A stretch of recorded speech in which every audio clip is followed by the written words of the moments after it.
Hello and welcome students, this is Anas sir. और आज के इस लेक्चर में हम लोग एक नया चैप्टर स्टार्ट करने वाले हैं जिसका नाम है फॉर्म्स ऑफ कम्युनिकेशन। तो चलिए लेक्चर को अब स्टार्ट करते हैं। जो हमारा सबसे पहला टॉपिक है वो है फॉर्मल और इनफॉर्मल कम्युनिकेशन। आखिरकार फॉर्मल और इनफॉर्मल कम्युनिकेशन क्या होता है? उससे पहले हम लोग एक बात समझते हैं। देखो, ऑर्गेनाइजेशन है तो वहाँ कम्युनिकेशन तो होगा, क्योंकि लोग रहेंगे तो वो आपस में क्या करेंगे, एक दूसरे से कम्युनिकेट तो करेंगे ही करेंगे। क्यों कम्युनिकेट क्यों करेंगे? दो कम्युनिकेट दो रीजन की वजह से हो सकता है। एक, अब भाई ऑफिस का आप काम कर रहे हो, आपके जो बॉस हैं, मैनेजर्स हैं, आपको कोई इन्फॉर्मेशन, कोई नोटिस, कुछ भी प्रोवाइड करना चाहते हैं, वो तो ऑब्वियसली उसके लिए कम्युनिकेट तो करना पड़ेगा। और दूसरा होता है कि आपके कलीग्स हैं, ठीक है, आप उनके साथ बैठते हो, आप उनसे साथ बात करते हो, आप मतलब कुछ थोड़ा सा इनफॉर्मल घर की बात, इधर उधर की बात, कुछ प्रॉब्लम शेयर करते हो। तो दोनों चीज़ें होती हैं। तो ये ऑफिस वाली बातों को बोला जाता है फॉर्मल कम्युनिकेशन, और जो आप कलीग के साथ बैठ के आप अपने मन की बात या आप कुछ प्रॉब्लम वगैरह शेयर कर रहे हो, ये होता है इनफॉर्मल। तो इसी को थोड़ा हम डिटेल में समझेंगे टेक्निकल लैंग्वेज में। देखो, communication has different forms depending upon the availability of feedback, the medium used, number of persons involve, etc.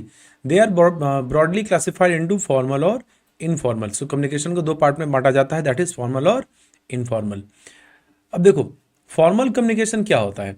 मैंने यहाँ पे कुछ एग्जांपल्स रखे हुए हैं, एक एक करके हम लोग आपस में मतलब डिस्कस करेंगे, समझेंगे क्या चीज़ें होती हैं। Formal communication is like the interactions. Interaction का मतलब इंटरेक्ट करना है, एक दूसरे से बातचीत करना, between student and the professor. जैसे आप लोग कॉलेज आते हो, प्रोफेसर्स होते हैं, आपको बता रहे हैं, कुछ इन्फॉर्मेशन दे रहे हैं, तो ये कम्युनिकेशन कैसा है? फॉर्मल है। वो आपको सिलेबस देते हैं, लेक्चर्स देते हैं, इंस्ट्रक्शंस देते हैं ईमेल्स के थ्रू। सो ये सब कम्युनिकेशंस क्या होते हैं? एक हायरार्की सिस्टम को फॉलो करते हैं। ये एक हायरार्की मतलब एक organised, pre planned, pre decided, pre made system को फॉलो करता है, ठीक है। और इसमें एक प्रोफेशनल टोन होता है।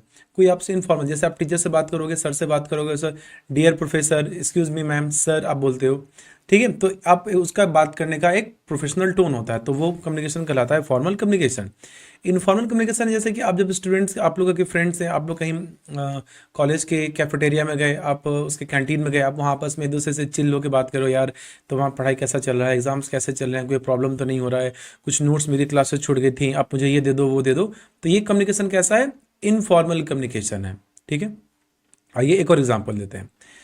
Think of an employ communicating with a manager. कोई ऑर्गेनाइजेशन है जहाँ पे एम्प्लॉय अपने मैनेजर से बात कर रहा है, और एम्प्लॉय क्या करता है, एक फॉर्मल ईमेल देता है कि भाई सर मैं आ नहीं पाऊंगा, मैं छुट्टी पे जा रहा हूँ। तो आप एप्लीकेशन देते हो ना, स्कूल में भी देते थे, जब जॉब में जाओगे तो भी आपको देना पड़ेगा। तो क्योंकि लीव लेने का एक प्रोसेस है, डिसाइडेड है कि आपको इस तरीके से छुट्टी लेनी पड़ेगी, आप उसको फॉलो कर रहे हो, आप रिटर्न में नोटिस देके आप उसे कम्युनिकेट कर रहे हो, आपको अप्रूवल मिल गया। तो ये क्या हुआ? Formal communication. उसी तरीके से अब वही सेम एम्प्लॉई अपने कलीग से बात करता है, देखो यार मैं यहाँ पे जा रहा हूँ, मुझे ये काम चल रहा है, मेरा यहाँ घूमने फिरने का प्लान है, तुम्हारा क्या प्लान चल रहा है। मतलब ये इनफॉर्मल बात हो गई, जो हम ऑर्गेनाइजेशन के अलावा मतलब बात कर रहे हैं, ठीक है, अपनी मन की बातों को हल्का कर रहे हैं, अपनी मन की बात को शेयर कर रहे हैं।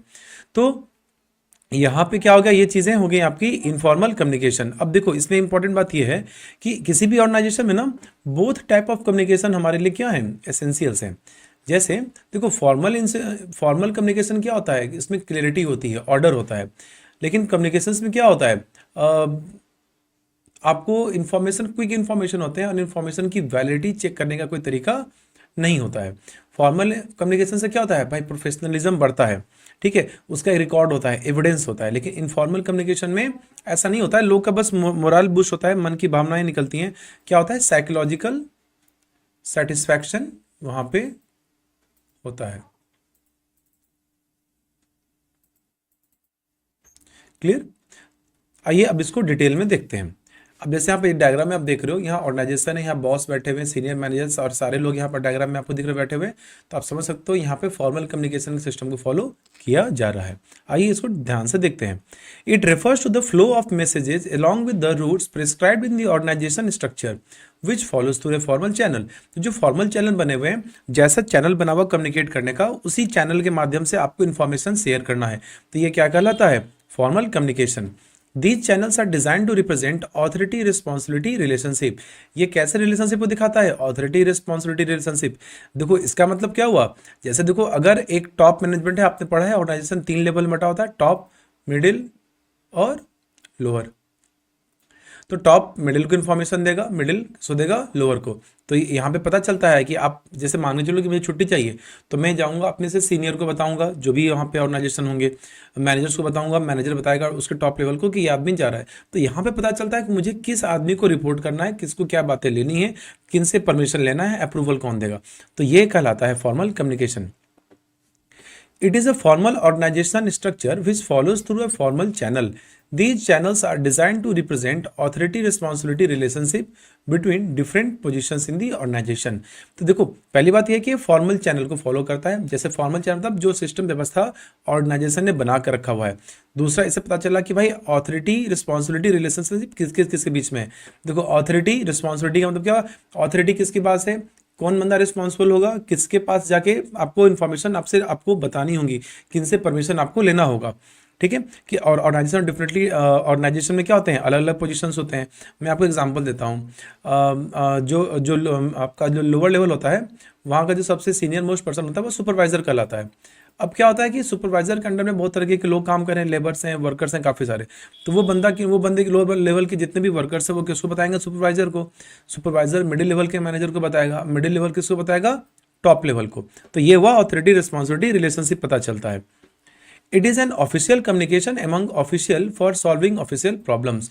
तो जो भी ऑफिशियल्स हैं, जो भी ऑर्गेनाइजेशन में काम करने वाले लोग हैं, उनके माध्यम से, जैसे आप स्कूल में देखते थे नोटिस आता है, एक रजिस्टर होती है, उसमें प्रिंसिपल मैम का उसमें आप देखते होगे सिग्नेचर आता होगा, लेटर नोटिस लिखा होता था, वो टीचर्स को बताया जाता है। फिर टीचर्स किसे बताते हैं, टीचर्स बच्चों को बताते हैं, फिर टीचर्स के उस पर सिग्नेचर होती है कि उन्होंने मैसेज कन्वे कर दिया हुआ है। तो ये हो गया तुम्हारा ऑफिशियल नेटवर्क हो गया यहाँ पे। तो यही बात यहाँ पे समझाया जा रहा है। अब देखो, for the smooth and orderly flow of messages these officially prescribe channels are form. तो देखो पहली बात ये होती है कि इनकी जरूरत इसलिए होती है क्योंकि यहाँ ऑर्गेनाइजेशन है। यहाँ पे हम कोई र्यूमर्स मान के चलो कि मैंने रैंडम मान के चलो कि किसी ऑर्गेनाइजेशन में ऐसा होता कि ये फॉर्मल सिस्टम नहीं है। मैं अगर एक बंदा यहाँ पे मैनेजर है, उसने बोला जाओ तुम इस दूसरे बंदे को इन्फॉर्मेशन दे दो कि कल स्कूल बंद है, इनफॉर्मल, ये क्या, ये भूल गया, इसने बाद में डिनाई कर दिया कि नहीं तुमने मुझे बताया ही नहीं। तो अब कैसे आपकी बातों को, मतलब यहाँ पे तो कन्फ्यूजन हो जाएगा। तो इसीलिए क्या होता है, फॉर्मल नेटवर्क फॉर्म किया जाता है। और फॉर्मल से क्या होता है कि हर ऑर्डर के जाएगा, हर स्टेप को फॉलो करेगा और हमें ऑथेंटिक इन्फॉर्मेशन मिलेगी। लेकिन इसमें प्रॉब्लम ये होता है कि फॉर्मल इन्फॉर्मेशन बड़ा स्लो होता है और रिजिड होता है, चूंकि इसे एक फिक्स्ड पैटर्न को फॉलो होकर जाना पड़ता है। जैसे यहाँ से इन्फॉर्मेशन गया, फिर इन्फॉर्मेशन को इस बंदे के पास जाएगा, आप डायरेक्ट इस बंदे को नहीं बता सकते हो। फिर इन्फॉर्मेशन ये बंदा इस बंदे को देगा, फिर यहाँ से यहाँ जाएगा। तो चूंकि स्टेप बाय स्टेप चीज़ें जा रही हैं, तो इसमें थोड़ा टाइम हो जाता है, डिले लग जाता है। क्लियर, क्योंकि जितने भी लोग उसमें जुड़े हुए हैं सबके पास इन्फॉर्मेशन जाना चाहिए। क्लियर। अब फॉर्मल इन्फॉर्मेशन क्या क्या होते हैं, देखो ऑर्गेनाइजेशन में फॉर्मल इन्फॉर्मेशन यहाँ पे टाइप्स दिए हुए हैं कि फॉर्मल इन्फॉर्मेशन जनरली किन किन चीज़ों में या कितने फॉर्म में होता है। देखो पॉलिसी मैनुअल्स, ठीक है, प्रोसीड्यूरल हैंडबुक्स जो मिलते हैं उसमें लिखे होते हैं, मेमोरेंडा होता है, शेड्यूल्ड मीटिंग्स होती हैं, मीटिंग्स होंगी उसमें आप बता दोगे। ऑर्डर्स होते हैं, जैसे सरकार का ऑर्डर आ गया। मैनुअल हुआ कि वर्किंग मैनुअल, जैसे आप देखते हो ना कि ऑर्डर जब आप कोई सामान खरीदते हो तो उसमें आपको मैनुअल्स मिलते हैं, उसमें हैंडबुक्स मिले होते हैं कि इस चीज़ को यूज़ करना है तो इस तरीके से आपको यूज़ करना होगा। कॉन्फ्रेंस होते हैं, वॉइस कॉन्फ्रेंस होते हैं, वीडियो कॉन्फ्रेंस होते हैं जहाँ पे बात की जाती है। इंटरव्यू होता है, कंपनी का न्यूज़ बुलेटिन होता है, जैसे कोई इमरजेंसी कोई इन्फॉर्मेशन आ गया तो उसके लिए बुलेटिन यूज़ किए जाते हैं। देन कोई भी इन्फॉर्मेशन, किसी बंदे का प्रमोशन हुआ, किसी को सस्पेंड किया जा रहा है टेम्पररी, और किसी का परमानेंट टर्मिनेशन हो रहा है, तो इन इन्फॉर्मेशन के लिए हम फॉर्मल कम्युनिकेशन यूज करते हैं।